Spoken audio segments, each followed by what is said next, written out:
Hi, my name is Kathy Barton Brown, and today I'm going to talk to you about how to take action in your relationships. See, many of us grow up with dysfunctional relationships and we learn how to function in the dysfunction in the relationship. We live in homes and grow up in homes where we're told what goes on in this house stays in this house. And what that means is all the little dirty secrets, whether dad is battering mom or mom is battering dad or dad is coming home drunk or mom is cheating, all the little dirty secrets that happen in the family we keep secret. We can't go out and talk about it. We can't get help with it. And so we grow up in dysfunction and learning how to function in the dysfunction. I believe I was put on this earth to help people have healthier relationships, to grow in their relationships, and to learn from mistakes from the past. So when we talk about relationships, I like to talk about the seeds that were planted. I like to talk about the soil, which is the environment. And I like to talk about how we can overcome those bad seeds that were planted and how we can nurture and help our relationships with the good seeds that were planted. Not all seeds were bad. But when we talk about bad seeds, then we're talking about things like abuse, anger issues. Excuse me. We're talking about the interaction that maybe we've seen between our parents that might not have been ideal. We're talking about the difference in how each child might have been treated. Sometimes we take on roles when we're growing up. There may be a caretaker. There may be a child who was the avoider. There may be a child who was the pleaser. So when we have these different roles, we take on whatever the environment is. So for instance, if I'm a compassionate child, and maybe I'm the people pleasing child, and my dad comes home and he's an alcoholic, and so we never know which mood he's going to be in, so we kind of wait till he gets home and we walk on eggshells until we find out whether or not he's drunk. Because when he's drunk, maybe my dad is a mean drunk. Maybe when he's had alcohol, he cannot really clearly see or value his family, so he's abusive with his words and maybe even physically.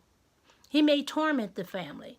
He may, for instance, my dad would come home and he would drink beer and then he would throw the bottle against the wall and break the glass, and the glass would actually fall in the crib on my face.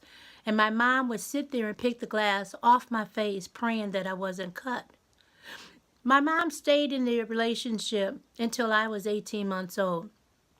My dad was the kind of batterer that would have these explosive events over little or nothing. And many times batterers do. They'll come up with or even create a situation where they're angry. And so they'll take it out on their spouse or take it out on the family. So my dad got so angry one day that he put a sawed-off shotgun on my mother's nose, cocked, telling her he was going to blow her head off. And when we were rescued 8 hours later, the police had to come in and free us from my dad's tyrant that he was on. My mom left with two babies, two bottles, two diapers, and she had a complete nervous breakdown because she was so tormented in that 8 hour time. But she spent the rest of her life helping other couples come to a new place and helping women get empowered so they wouldn't have to live in situations like she did. So when we talk about the wounded child or the childhood where there were issues and wounds that happened, and we identify the bad seeds that were in our family environment, we understand that those seeds become planted.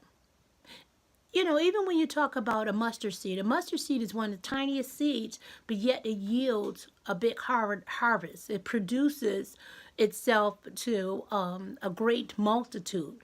Well, bad seeds can be the same way. If I lived through the event of maybe we had suicide in our family, and maybe my great grandfather committed suicide, and my grandfather committed suicide, and my father struggled with suicidal thoughts. Those kind of seeds, when you look at it, you want to make sure to begin to cut them off. How do I cut off generational curses or seeds, bad seeds that are passed from generation to generation? It only takes one.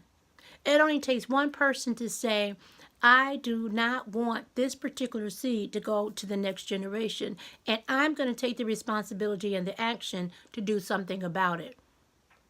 See, because my dad was an alcoholic, I made a decision that alcohol use and misuse was an issue for me when I was dating.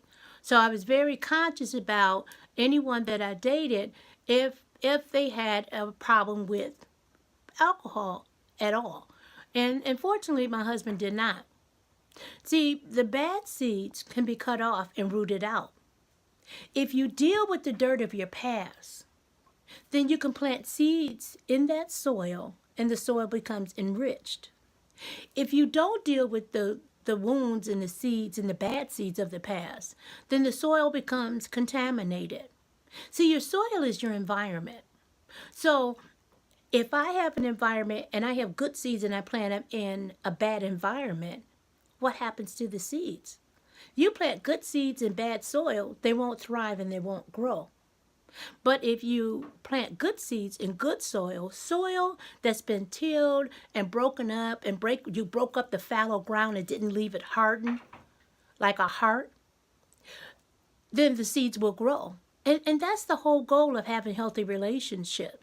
A healthy relationship is one where you have considered the past, you have looked in the mirror, and you have decided that you're going to start with the person in the mirror being honest and transparent and facing those hard truths and then beginning to break it up. The same way the seeds were planted years ago, and it took a long time for them to grow and come to this place of negativity or whatever it may be, that's the same way that we have to dig it and till it up. We have to work the soil and work the heart and work the spirit and the mind until we begin to break up whatever that bad seed may be. You know, there's a saying that says it takes 21 days to make or break a habit. So we have to begin to break it up and create new habits and new thought patterns to overcome bad seeds and bad relationships. See, the other factor with soil is what was the soil fed? What kind of nutrition did the soil get? Were you fed negativity? Were you told that you were ugly? Were you given labels? You know, were you told you'll never be anything? I was talking to a woman the other day and she said she was told that she would never be anything. She would never amount to anything and that there was no good in her. But thank God that she's fought to restore her image and restore herself from that bad seed. Did you know it's been said that it takes 10 positive comments to eliminate one negative comment? How many times have you had 10 positive comments to counteract one negative comment? I had an issue with my face. I had a man tell me that I had holes in my face when I was a child.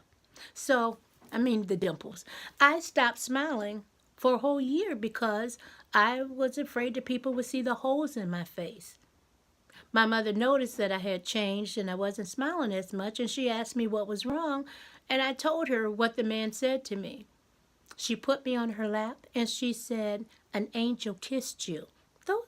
Those aren't because someone bit you in the face. Those are because God sent an angel to kiss you and you have dimples. After that, I had the liberty and freedom of smiling again. But all it took was that one comment to change my whole perspective on life as a child. And many times we run into people who maybe just don't know what to say with their mouths or don't know how to control what comes out of their mouth. You know, the tongue can be a deadly weapon, or it can be used to really build and edify people.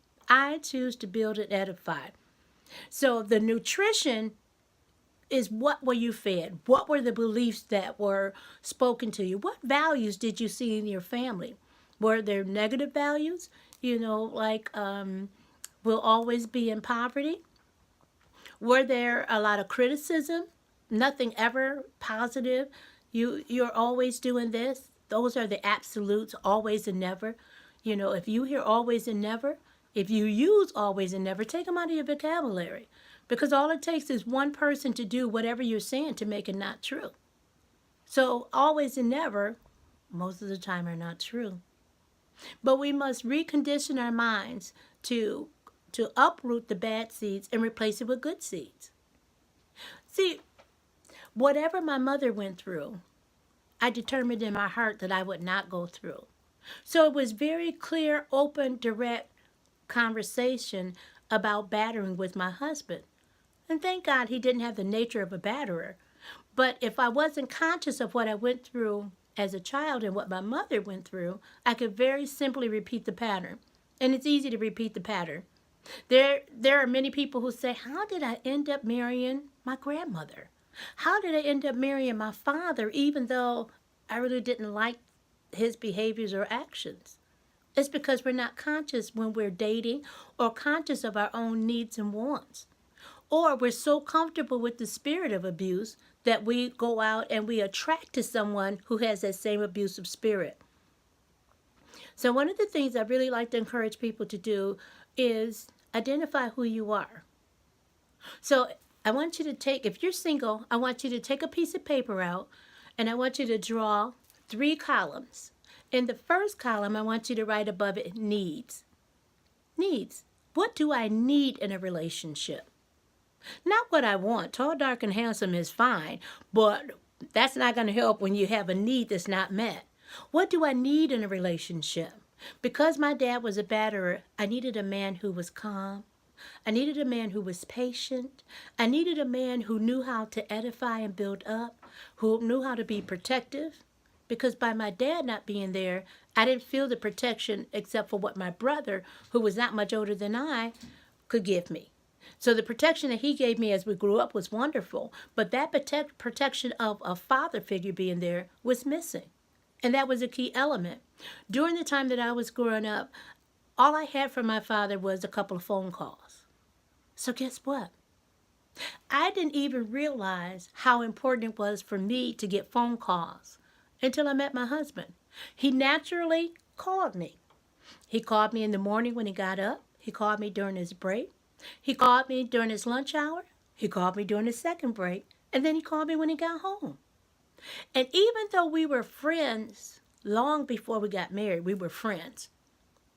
But the fact that he called me that much really validated me in some way that I never even knew that I had a need.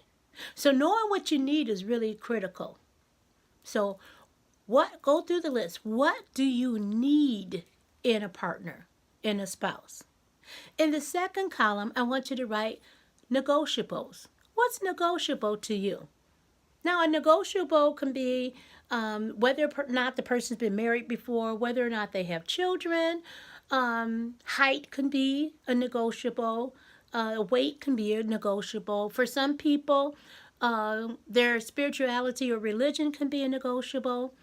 There are many things that can be a negotiable. And you have to decide what is it that you can live with that may or may not matter. Those are negotiables. In the third column, I want you to put non-negotiables. The non-negotiables are hard and fast. They're what we call the deal breakers. What is a deal breaker for you? For me, a deal breaker was a man of anger. And unfortunately, a lot of men carry anger, and women too. And what happens with that anger is sits there until there is some issue that provokes it to the top. And then when it comes to the top and it erupts out, then it goes back in. In fact, the cycle of violence when it comes to battering, there's a complete cycle. There's a tick, tick, tick, tick, tick, tick, and you get all the way up to the top like a clock, and boom, there's some action. There's some verbal abuse, some physical abuse, breaking of items, breaking of prized possessions, things that are important to you are broken, being held against your will, being told, you're going to talk to me and I'm going to hold you till you talk to me, being held against a wall or threatened in any way. And then there's a period afterwards, it's like a honeymoon period, where the batterer will say, I'm so sorry, give me another chance, let's go on a trip, let's get married, let me do this, let me do that. And then again, it's tick, tick, tick, tick, tick, tick, boom. And it happens over and over again because it's a cycle. Unless there's an intervention, that's the only way the batterer has learned how to react when they're angry or when things don't go their way. They may blame the victim for everything and not even realize that this is a pattern. So for me, a non-negotiable was a man of anger. I just could not do it. So your needs, your negotiables, and non-negotiables, you got to know those.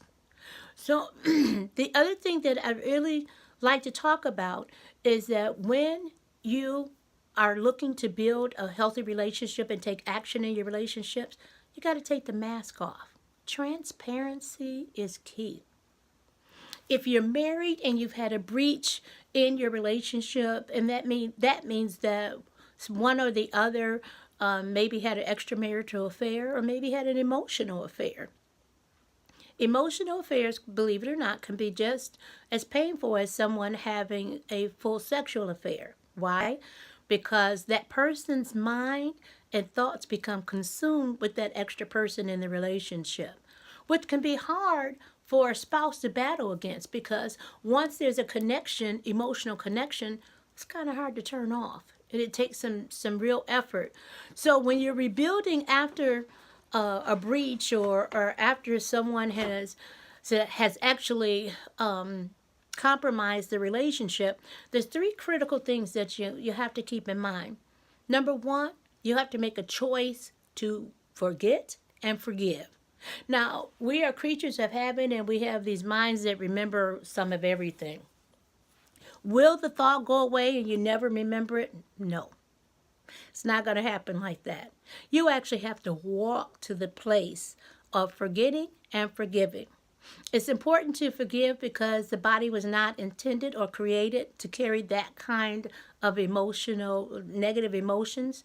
So if your body was as big as the room that I'm sitting in, there really would not be enough room for you to contain all of that anger and frustration and all the stuff that goes along with unforgiveness.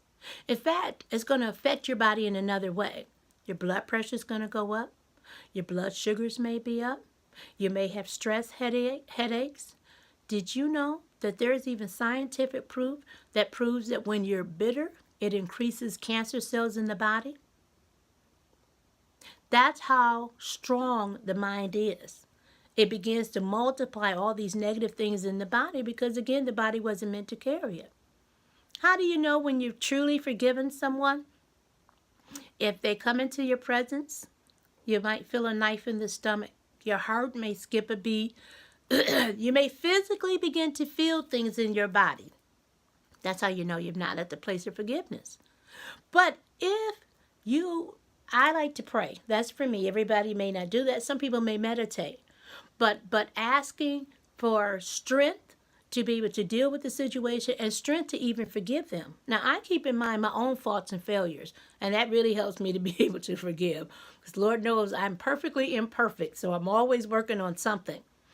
But if you are conscious of your own faults and failures, consider yourself and begin to really pray for the person. It's hard to pray for someone and still be angry and unforgiving at the same time. Now, some things are really hard to forgive. Sometimes we have to, like, for instance, if someone has been raped you or molested you or hurt you in a very deep way, one of the techniques that we use in therapy is we will have the person write a letter to the person.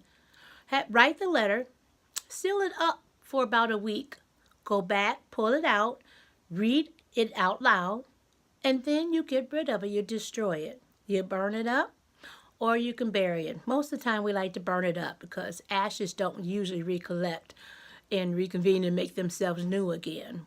Once it's reduced to ashes, you can blow it away. And let that be the representation of what you want to happen with that particular breach or that particular event that caused so much pain.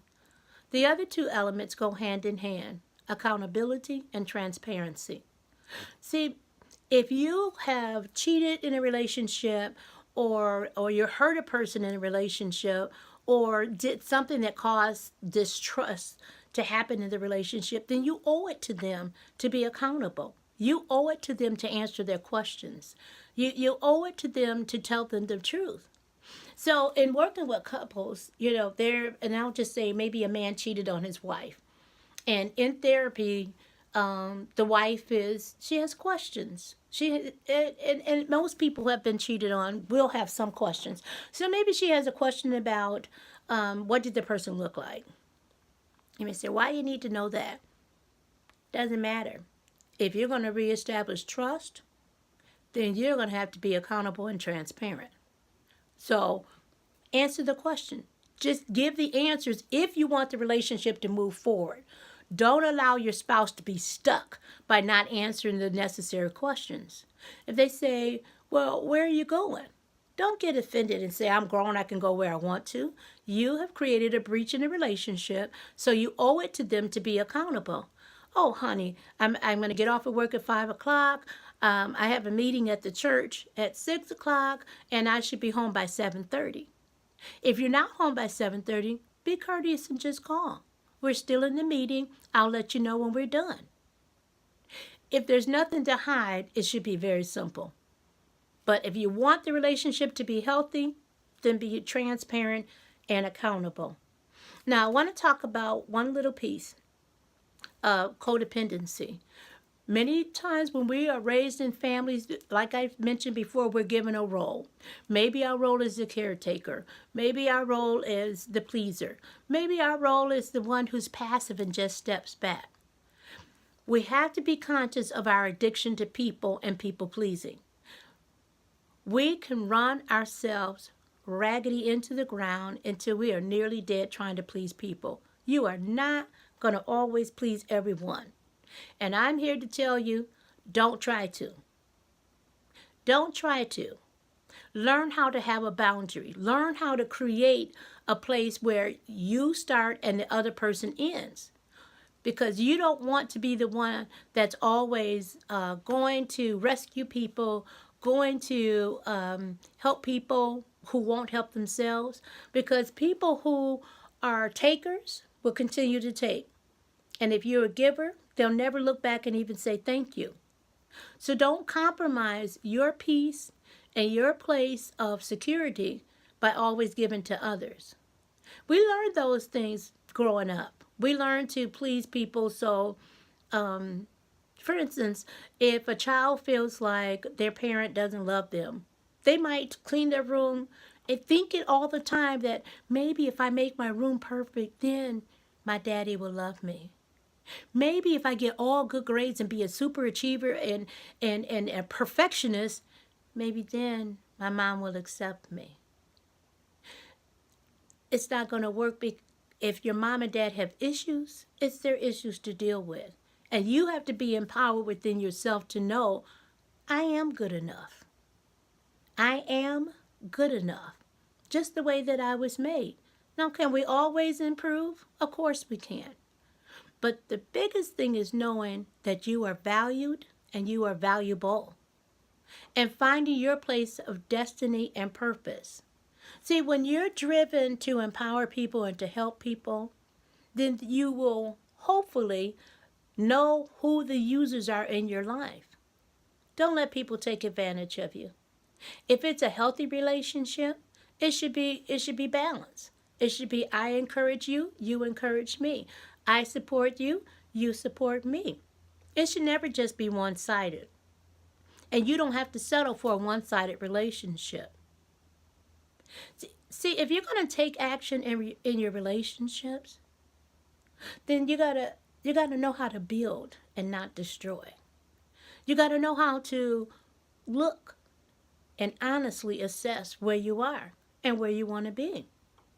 See, if you go through the dirt of your past and you take the soil and you go through it and you identify what things have been hindering you and what things have been negative, and you pull out those bad seeds and start developing new habits, new thoughts, and replace it with good seeds, then you're going to see growth. See, soil, that's the dirt of your past, and you go through it and identify the issues, you enrich the soil so that you can grow something beautiful for the future. But if you refuse to be honest with yourself and transparent with yourself and with your partner, you're going to contaminate the soil and it won't be able to grow anything. You won't have a beautiful, healthy relationship in the future. You'll have struggles. You'll have pain. You'll have anguish. You'll have emotional torture. Do you know there are people living and have been living together for years and emotionally torture each other? They don't really like each other. See, partnership should be fun. It's good to laugh with your partner. It's good to know that you can count on someone to be there. It's good to know that you've made a choice to grow together. That when trials come up, and they will come, that you have the mindset that we're committed and we will not just go through this, we will grow through it. See, not entertaining the thought of the microwave generation, or I don't like to say the word millennials, but I'll just throw it away if it doesn't work. There was a story that said the old lady said, the problem with this generation, in my time when something was broke, we fixed it. We patiently worked on it and we fixed it. We didn't just throw it away. We valued the things that we had. When you value your relationship, then you take the time and the effort to know that partner, to encourage that partner, to build the partner. There's a scripture in Proverbs 14:1. It says, a foolish woman tears down her house with her own mouth. With her own hands. I always say mouth because that is a big problem in a lot of relationships. But a wise woman builds her home. It's the foolish woman that tears it down. And men too. Take the time to be wise. Study your partner. My mother always says, study your spouse. Know them like a book. Every chapter, every word, every period. Because if you know them and you love them, you'll take the time to build them. Find out what makes them tick. Find out how to connect with them. The beauty of relationships is having someone there for you, companionship, someone who understands, someone who cares how you feel, someone who knows when you're having a bad day and knows how to build you up. Don't ignore your spouse. And here's just a note for parents. Parents, I encourage you to be patient with your children. Remember where you were at their age. It's very easy to forget. I had a couple I was working with, and they had a 19-year-old daughter. And the dad said something very derogatory to the daughter. And the mother said, can I just say, think about where you were at the age of 19. Because sometimes we need to just be a little patient and offer unconditional love. See, a ring is a circle, and it's an unbroken circle. We have to be like that ring and let our love be unbroken. Offer unconditional love to the young people. Let them know that no matter what they're going through, they can come back and talk to you as their parent without being judged or condemned. You might not like what they're doing, but remember, they're on a journey just like you are on a journey at their age. They'll walk it out. They'll get to the place, and they'll learn eventually. Now, some people, young people, learn by just observing, and other young people may learn by hitting their head. Love them enough to be there even after they hit their head, without beating them over the head with a bat. See, I told you so. In relationships, whether it's a marital relationship or a parental relationship, I told you so never works. So be gracious, be kind, use soft words. Softness is a real strength for women. I don't know where we lost the fact that our softness is our strength. It's okay to be soft because the Bible says a soft answer turns away wrath. So I encourage you to be loving, be kind, be a builder, be a change agent, speak life, speak power, speak empowerment, impact lives, and particularly the lives of those who you deal with every day, like your family, like your children, like your spouse. Be known as the sunshine on a cloudy day. There's no more power or no greater power than showing love in your relationships and showing acceptance and encouragement. My name is Kathy Barton Brown, and I encourage you to take action in your relationships.